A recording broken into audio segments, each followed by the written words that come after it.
Our next guest is a good friend of mine. He founded an organization called MoveOnUp.org.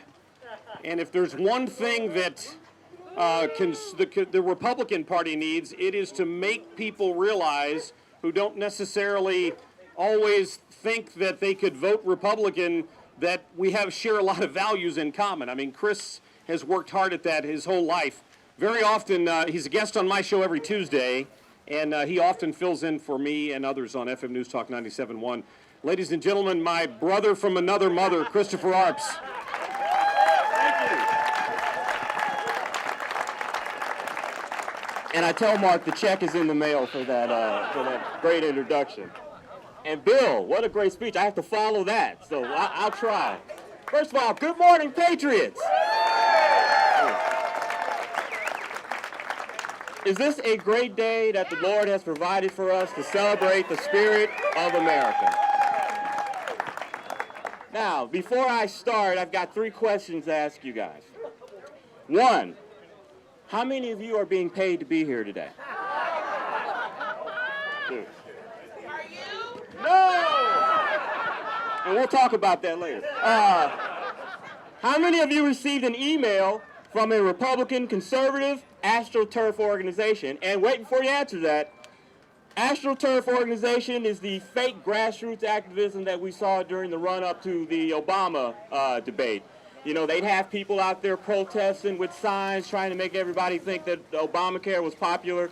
And as we know, Obamacare is not popular. It's never been popular. It's never been popular in the polls. And that's why the Republicans with Donald Trump are going to repeal and replace Obamacare.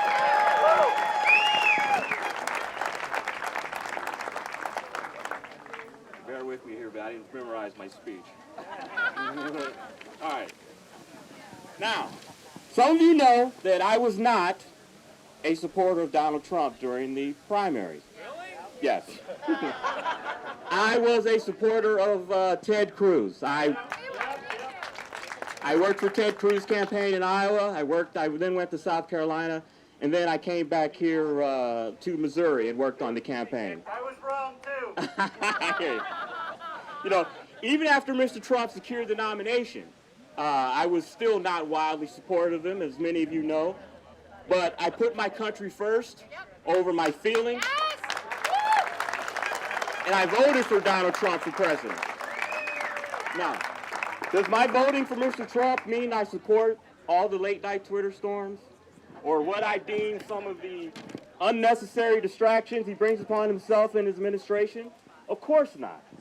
But when I see a fake media and the so-called loyal opposition trying to destroy a presidency within the first few weeks of an infant presidency, then it brings out a natural defensiveness from someone who loves their country and just wants to see fundamental fairness.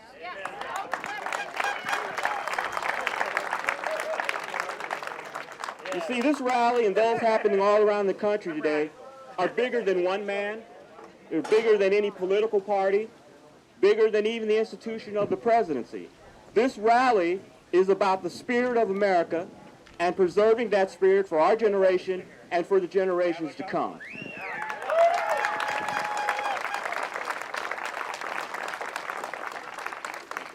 Whoa.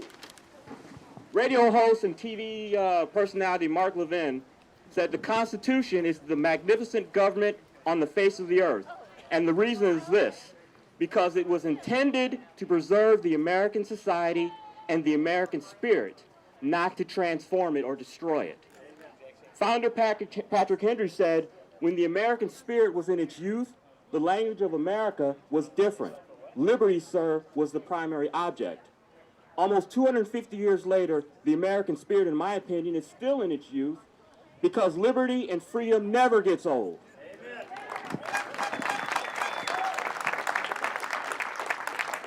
Our friends on the other side have learned that lesson all too painfully electorally, with the loss of the presidency and 1,000 legislative seats across the country since our first.